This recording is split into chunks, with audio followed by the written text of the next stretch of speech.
The rain hammered the roof of the old church in Columbus, Ohio, as we said our final goodbyes to Mom and Dad.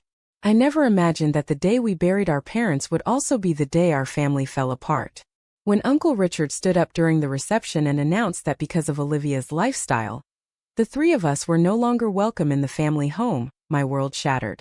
The accident had happened 2 weeks earlier on a slick highway outside the city. Mom and Dad were driving back from their anniversary dinner when a truck lost control and hit them head-on. The police said they died instantly.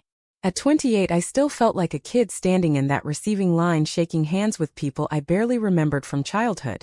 My older sister Olivia stood beside me tall and composed in her black dress, her long chestnut hair pulled back neatly. Our younger brother Ethan fidgeted next to her, his eyes red from crying. We had always been close, the three of us, against the world, even when Dad's drinking got bad or Mom's anxiety kept her in bed for days. The service was beautiful in a heartbreaking way.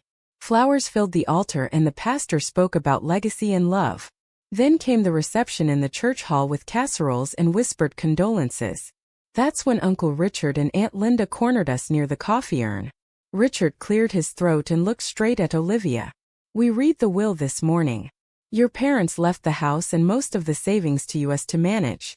Given the circumstances, we think it's best if you three find somewhere else to live. Starting tonight." I blinked, not understanding. What circumstances? Richard's face hardened. Olivia's choices. Your parents were good Christian people. They wouldn't want their home turned into whatever this is. We can't have that kind of influence around the family. Olivia went very still. Her green eyes flashed, but her voice stayed calm. The will names all three of us as beneficiaries. I saw the papers last year when Dad updated them. Aunt Linda sniffed. Things change. We talked to the lawyer. Moral clauses apply, especially with the way you've been living. Bringing that woman around. Parading it in front of everyone. She meant Rachel, Olivia's partner of 4 years. Rachel wasn't even at the funeral because Olivia had wanted to keep the day about Mom and Dad. Ethan stepped forward, his fists clenched. "You can't just throw us out. This is our home." Richard smiled thinly. "It's not anymore. Pack your things by tomorrow or we'll call the police. Consider this mercy." We could have contested the whole thing. The room spun. Mourners pretended not to listen, but I saw the glances, the quick looks away. In that moment, the grief mixed with rage and betrayal so thick I could barely breathe. We drove back to the house in silence. Olivia stared out the window, her hands gripping the steering wheel until her knuckles turned white. When we pulled into the driveway, she finally spoke. "I never asked them to accept me. I just wanted them to love me anyway." Her voice cracked on the last word. That night we packed what we could. Clothes, books, a few photos. The house that held every Christmas, every birthday fight felt suddenly foreign. Rachel arrived quietly after dark to help. She was 31 with short curly blonde hair and kind brown eyes that always seemed to see the best in people. She hugged Olivia tightly in the kitchen while I pretended to sort through kitchen drawers. "We'll figure this out together," Rachel whispered. "You're not alone." By morning we were gone. A cheap motel on the edge of town became home. I lay on the lumpy bed staring at the ceiling, wondering how one funeral could erase 28 years of being a family. Ethan punched the wall and split his knuckle. Olivia sat on the floor with her head in her hands. The cost of who she loved had finally come due and we were all paying it. The days that followed blurred into survival. I kept my job at the marketing firm, but every meeting felt hollow. Ethan dropped out of community college and started working construction. Olivia, who had been climbing the ladder at a nonprofit, took a pay cut to a smaller organization because the old one suddenly cited cultural fit issues after word spread. We squeezed into a 2-bedroom apartment in a sketchy part of the city. The walls were thin and the heat barely worked, but it was ours. Nights were the hardest. Olivia would sit on the fire escape smoking a cigarette she didn't even like just to get air. "I keep thinking if I had stayed in the closet none of this would have happened," she told me once, her voice low so Ethan wouldn't hear. "But then I wouldn't have Rachel. I wouldn't have me." The guilt in her eyes was something I had never seen before. She had always been the strong one, the one who came out at 19 and faced Dad's yelling and Mom's tears with quiet dignity. Now that strength was cracking under the weight of our displacement. I found myself angry at her, and then angry at myself for feeling that. She didn't choose the accident. She didn't force Uncle Richard to be cruel.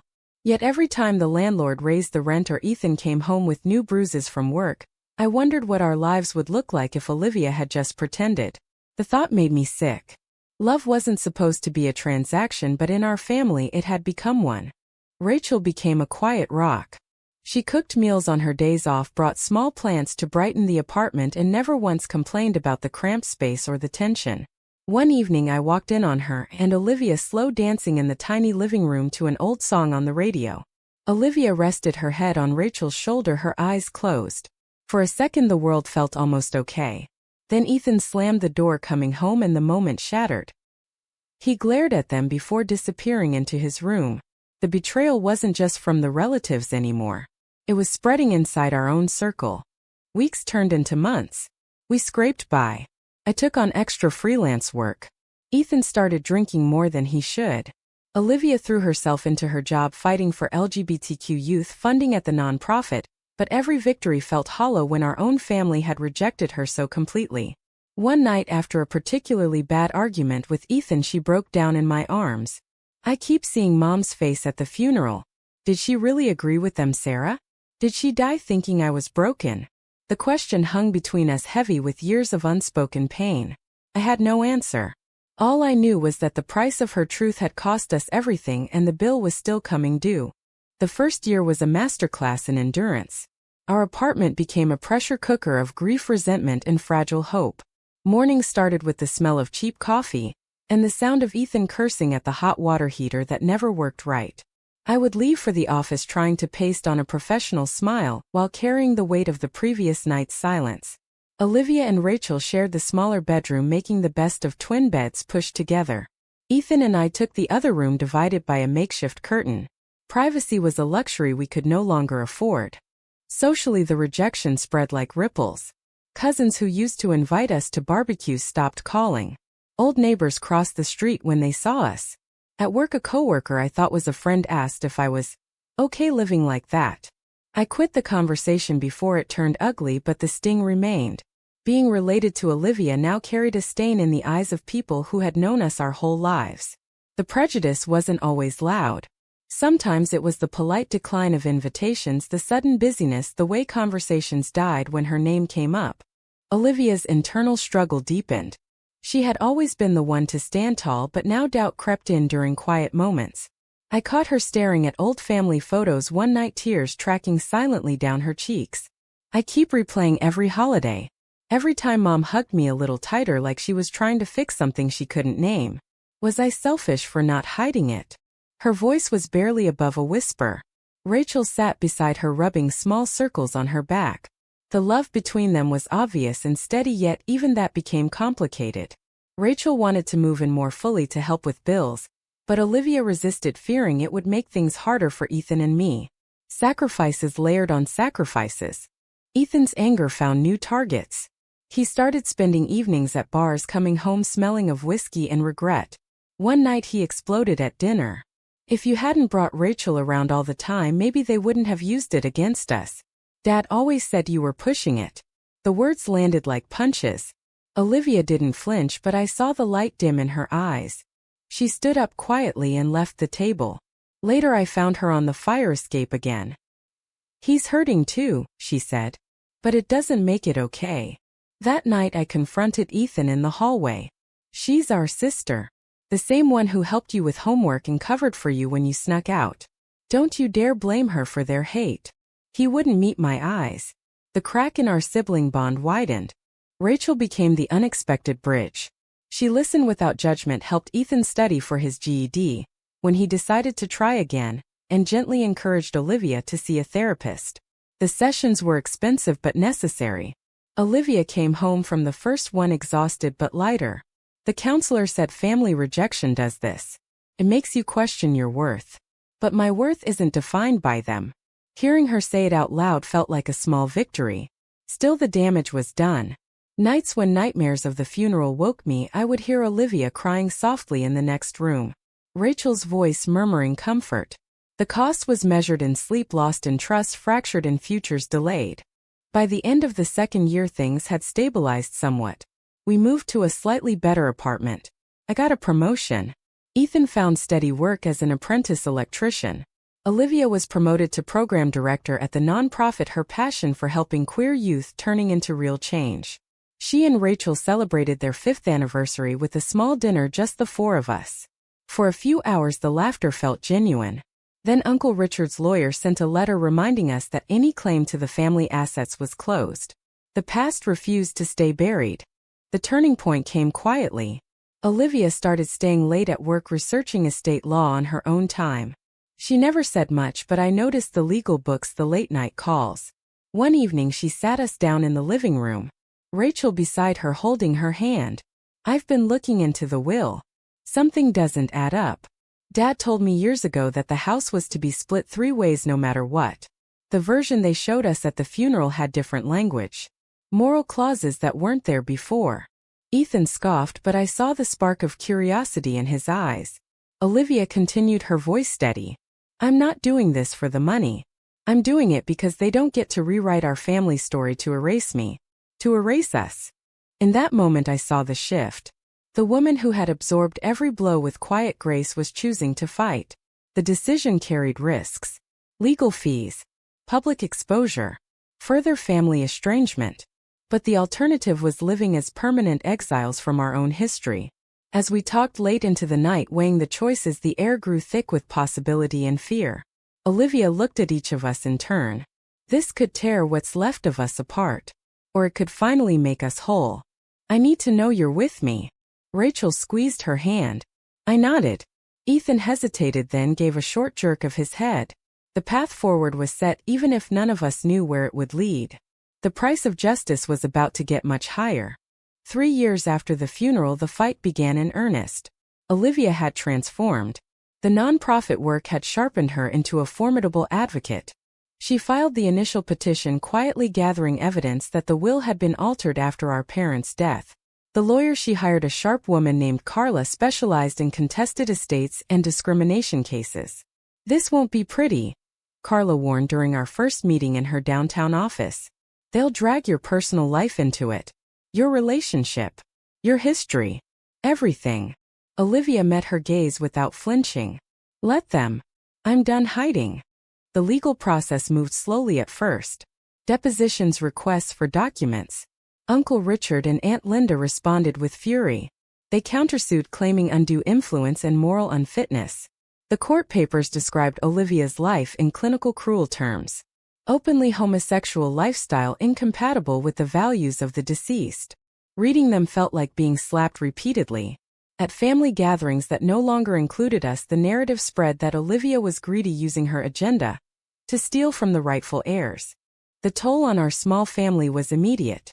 Ethan lost a job when his boss heard about the lawsuit through church connections. He came home furious, blaming Olivia again. "This is what happens when you can't let it go. We were surviving. Now we're targets." His words reopened old wounds. Olivia absorbed them, but I saw how they chipped away at her resolve. Rachel became her anchor, organizing paperwork, making sure Olivia ate and slept. Their relationship deepened through the stress. I watched them support each other with a quiet strength that made me both envious and hopeful. Love like theirs wasn't flashy. It was showing up every single day, even when the world tried to tear you down. My own internal conflict raged. Part of me wanted to tell Olivia to drop it. The house, the money, none of it was worth destroying what little peace we had carved out. Another part recognized the deeper injustice. Our parents had loved all of us. Dad's last conversation with me had been about making sure Olivia was protected. The relatives had stolen that intention along with the inheritance. Standing by meant choosing truth over comfort. I chose truth and the anxiety that came with it. Sleepless nights worrying about court dates. The stares at the grocery store when someone recognized us from local news mentions. The case gained traction when Carla uncovered emails between Richard and the family lawyer discussing protecting the estate from progressive influences. The language was damning. Olivia's team pushed for mediation, but Richard refused. The battle moved to open court. On the first day of hearings, the courtroom felt suffocating. Olivia took the stand, calm and articulate. She spoke about growing up in that house, the lessons of kindness Mom taught, the way Dad cheered at her soccer games. My sexuality never changed how much I loved them. But it changed how they were allowed to love me back after they were gone. Her voice never wavered. I cried silently in the gallery. Rachel testified too. She described the night of the funeral, how Olivia had held her, and whispered that she was afraid of losing everything. The defense tried to paint her as the corrupting influence. Rachel answered every question with quiet dignity. Love isn't a threat to family. Rejection is. Watching them together in that moment, I understood the power of their bond. It wasn't just romance. It was a chosen family built on resilience. Ethan's testimony was the hardest. He sat on the stand torn between loyalty to his sisters and the lingering resentment. I missed the way things were, he admitted. But throwing Olivia away wasn't right. None of this was. His words were a small bridge, but they mattered. The media picked up the story. Local papers ran headlines about inheritance discrimination and LGBTQ rights. Support poured in from unexpected places. Former classmates, co-workers, even a distant cousin who sent an email apologizing for staying silent.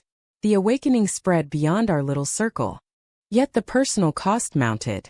Olivia's work suffered as the case consumed her time. Rachel had to take a second job to cover bills. I struggled with panic attacks before hearings. The question of right and wrong blurred in the exhaustion.